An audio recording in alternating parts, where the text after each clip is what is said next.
Hai, masih dengan saya Muda Fikiran Pratama di channel Pintar Ngoding. Di video kali ini kita akan membahas mengenai konsep percabangan dalam pemrograman. Yang sering kita jumpai dari penerapan konsep ini adalah pada login. Ketika login, ada proses pengecekan apakah username dan passwordnya sesuai. Nah, dalam bahasa C ada dua cara untuk menerapkan percabangan. Yang pertama adalah if-else, yang kedua adalah switch case. Mari kita simak. Sebelum kita membahas mengenai macam-macam dari percabangan dan bagaimana penerapannya dalam bahasa C, kita akan bahas dulu mengenai apa itu percabangan. Jadi, percabangan itu adalah istilah yang sebenarnya untuk menggambarkan alur program yang bercabang. Jadi, dalam program itu memiliki cabang proses. Jadi ada cabang aktivitas. Bercabang karena ada kondisi pilihan. Jadi kalau ada pilihan, itu kan biasanya kita dihadapkan pada kondisi jika ini maka ini. Jadi ada kondisi jika maka.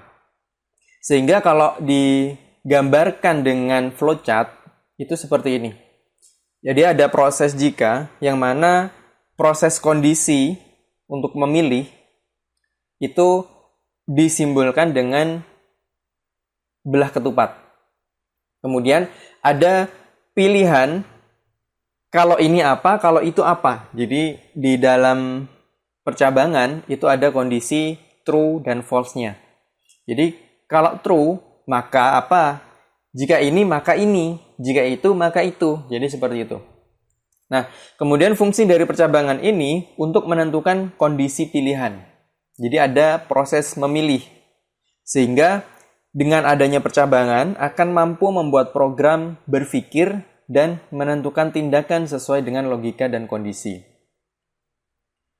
Jadi di dalam program itu akan didapatkan banyak kasus yang membutuhkan tahapan dari percabangan.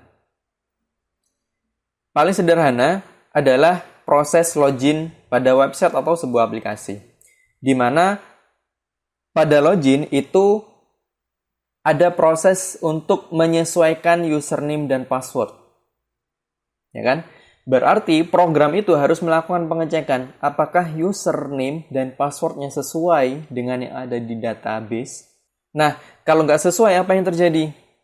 Maka dia kembali ke login. Tapi kalau true atau sesuai, maka masuk ke dalam dashboard web atau ke dalam halaman yang dituju dalam sebuah website. Kemudian kasus yang kedua, contohnya adalah menentukan nilai angka menjadi nilai huruf A atau B atau C. Jadi ketika mahasiswa mendapat nilai, misalkan 80, 90, 100, 70, nah itu dikonversi menjadi sebuah nilai. Apakah dia mendapat A, B, C, D, dan seterusnya. Di dalam penentuan nilai angka menjadi nilai huruf ini membutuhkan proses percabangan juga. Ada proses jika makanya. Jika nilainya 81 sampai 100, maka nilainya A kalau kondisinya benar. Bagaimana kalau salah? Jika salah, maka ada proses menentukan kondisi yang berikutnya, yaitu untuk menentukan nilai yang di bawahnya. Jika nilainya 71 sampai 80, jika dia bernilai benar, maka nilainya B. Jika salah, begitu seterusnya. Jadi ada proses percabangan, ada beberapa cabang. Nah, contoh kasus yang ketiga, misalkan menentukan diskon belanja pada total jumlah belanja tertentu. Jika total belanjanya 100, maka selamat, Anda mendapat diskon 10%. Nah, ada proses itu. Jika salah, maka hanya mendapat informasi terima kasih sudah berbelanja. Nah, jadi seperti itu. Dan banyak lagi kasus-kasus di dalam penerapan percabangan. Misalnya, menentukan bilangan ganjil dan genap. Bagaimana ini prosesnya? Jadi ada proses pengecekan apa syarat untuk bilangan ganjil dan apa syarat untuk bilangan genap. Maka di situ ada proses pengecekan. Jika ini, maka ganjil. Jika itu, maka genap. Nah, ada kondisi yang dipilih. Kemudian membuat menu program. Nah, membuat menu program itu misalkan gini.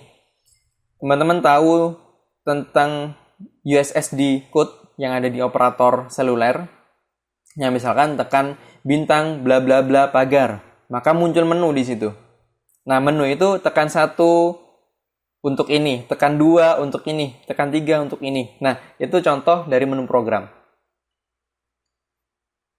Kemudian, contoh berikutnya, mengkonversi satuan berat atau satuan panjang atau satuan suhu. Misal, satuan berat dari kilo ke gram bagaimana?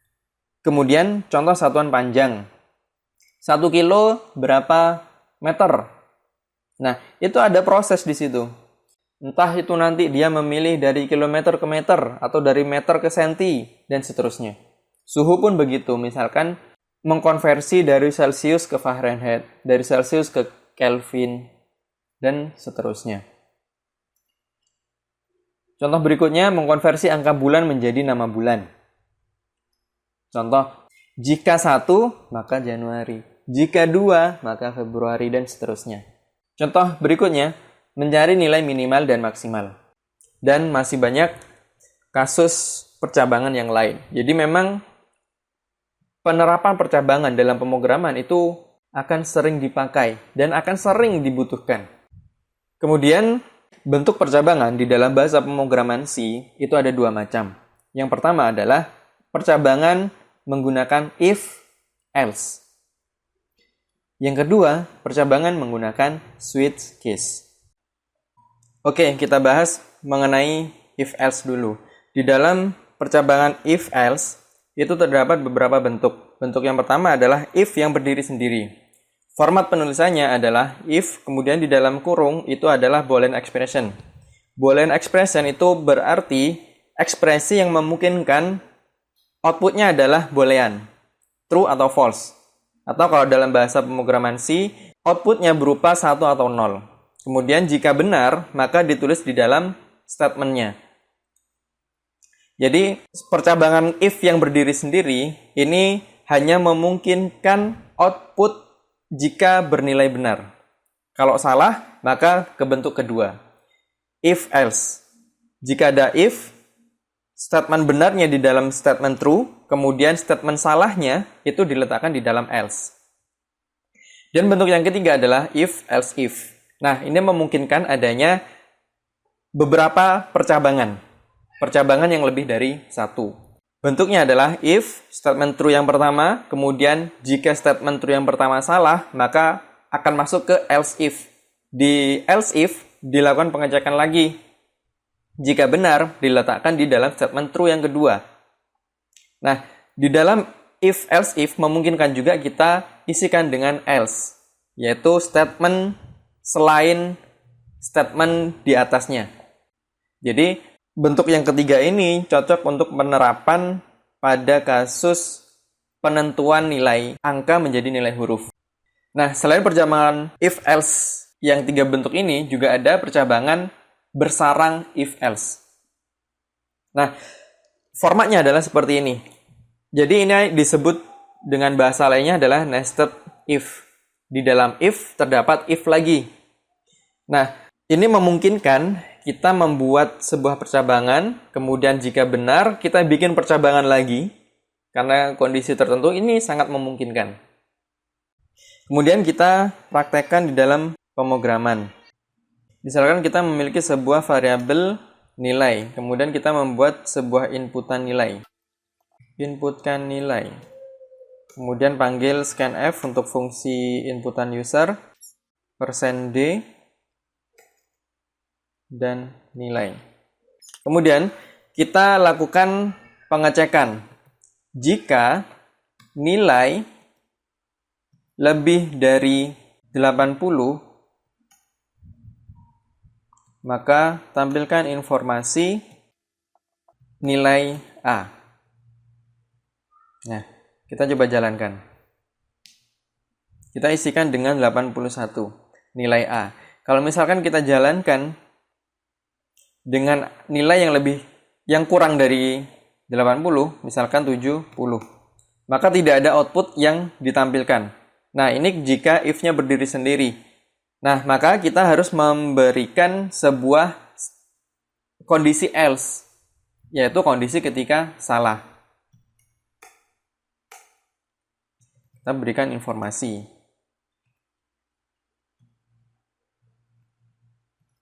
Nilai Anda bukan A. Nah, sehingga ketika kita inputkan sebuah nilai 70 atau yang nilainya kurang dari 80, maka dia akan menjalankan perintah ini.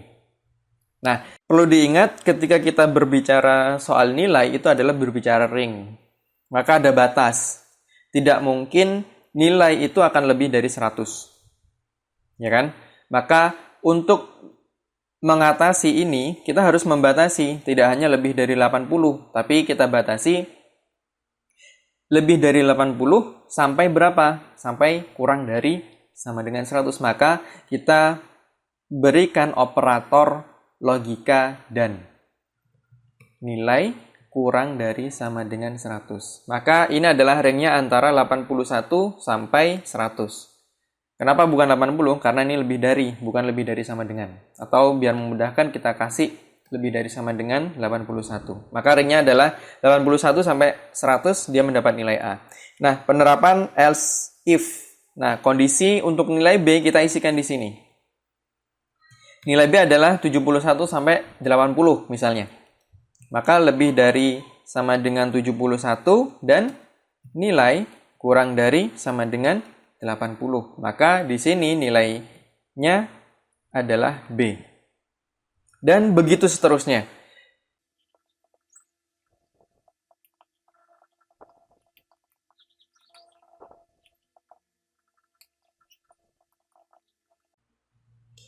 Jika kita jalankan, sorry, ini ada yang salah. Jika kita jalankan, misalkan saya menginputkan nilai 65, maka nilainya C. Kemudian kita jalankan kondisi yang lain, inputkan 90, nilai A. Nah, kalau selain ABC, misalkan 40, maka Anda tidak lulus, keterangannya seperti itu. Nah, ini teman-teman bisa disesuaikan dengan kondisi yang realnya. Nah, sekarang studi kasus untuk penerapan percabangan bersarang atau nested if. Nah, studi kasusnya adalah dalam hal seleksi pegawai. Ada syarat bahwa laki-laki itu tinggi minimalnya 160, sedangkan perempuan tinggi minimal 155. Kemudian kita membuat sebuah variabel char jenis kelamin, kemudian integer tinggi, dan kita buat inputan user.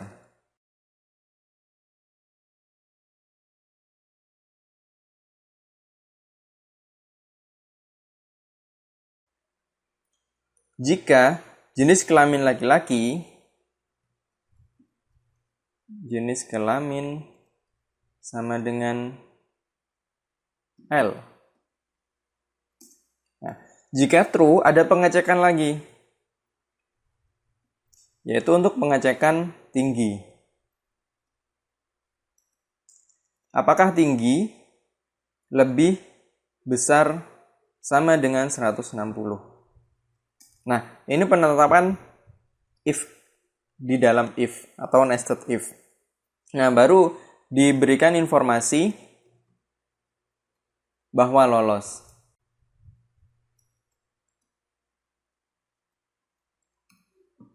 Selamat, Anda lolos seleksi. Nah, kalau else bagaimana? Else-nya adalah, mohon maaf, Anda belum lolos. Seperti itu.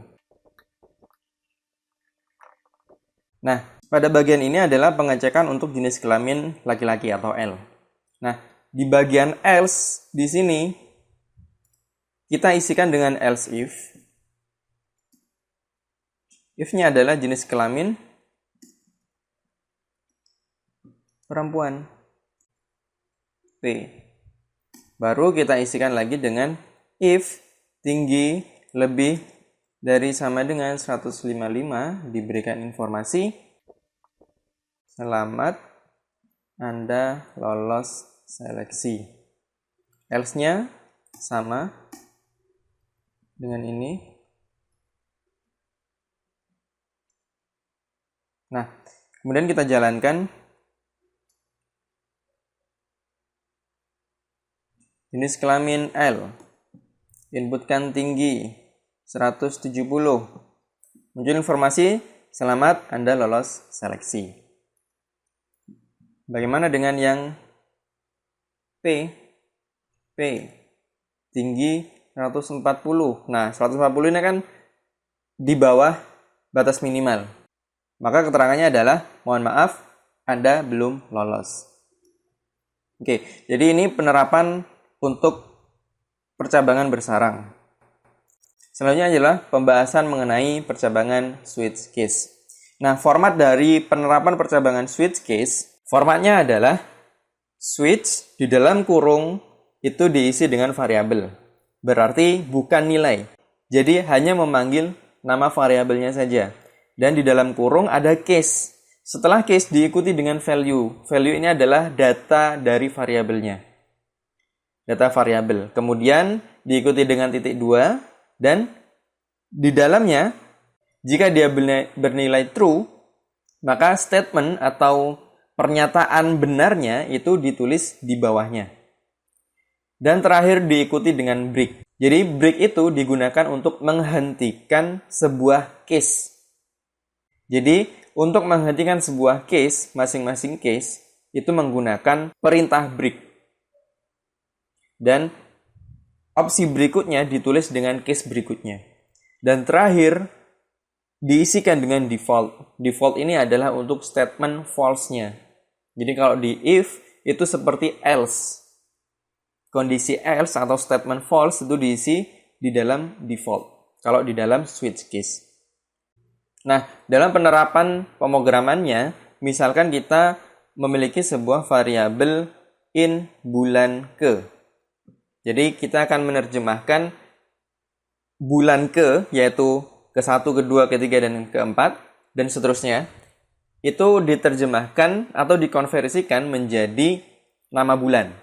Misalkan bulan ke-1 adalah Januari, bulan ke-2 Februari, dan seterusnya. Kemudian kita membuat sebuah inputan user.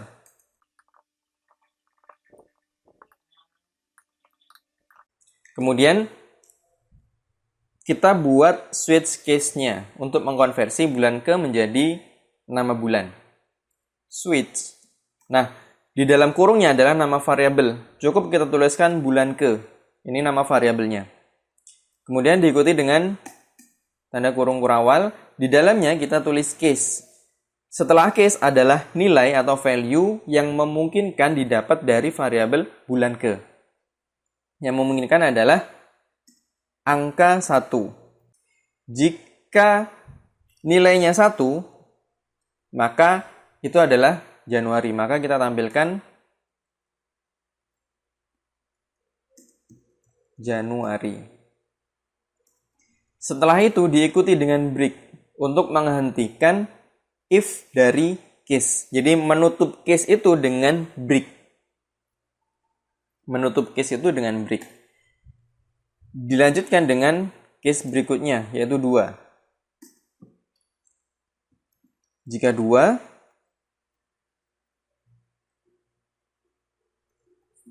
Februari, ditutup dengan break. Dan seterusnya. Bisa case 3, 4, 5, sampai 12. Nah, jika itu sudah, maka terakhir kita tuliskan default. Default ini adalah kondisi else. Jika tidak termasuk dari case 1, 2, dan seterusnya, maka kita tuliskan di dalam default. Maka statement false-nya adalah angka yang Anda inputkan salah. Nah, mungkin ada pertanyaan, kalau tidak ditulis break-nya, apa yang terjadi?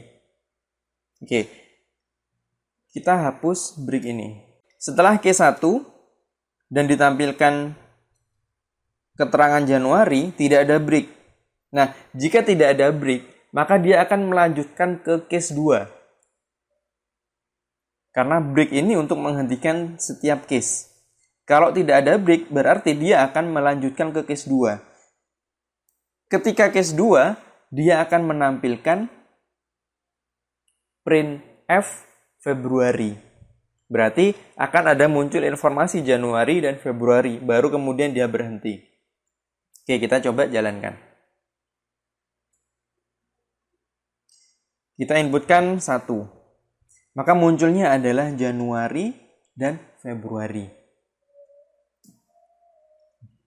Kalau kita tulis break,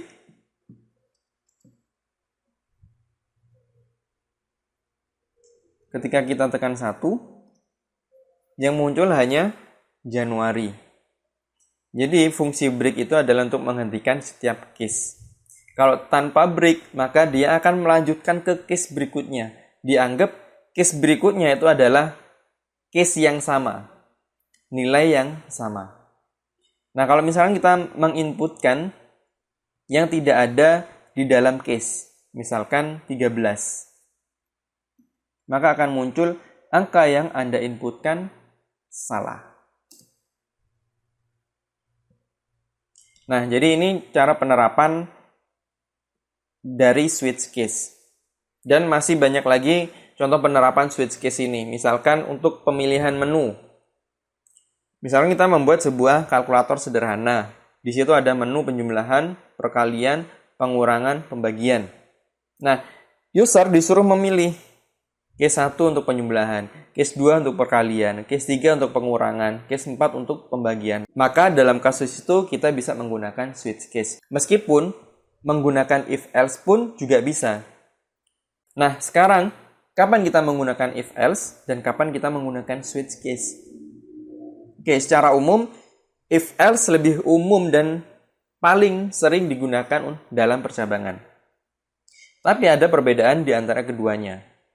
Jika pengecekannya berupa ring nilai, maka menggunakan if else. Contoh untuk nilai. Nilai 80 sampai 100 itu adalah A. Nah, ada ring nilai. Nah, ini menggunakan if else. Sedangkan switch case itu tidak bisa untuk digunakan pada ring nilai. Bahkan untuk lebih dari 80, nggak ada batasnya misalkan. Itu juga nggak bisa. Karena case ini hanya mendeteksi nilai valid dari variabel, tidak mendeteksi ring nilai.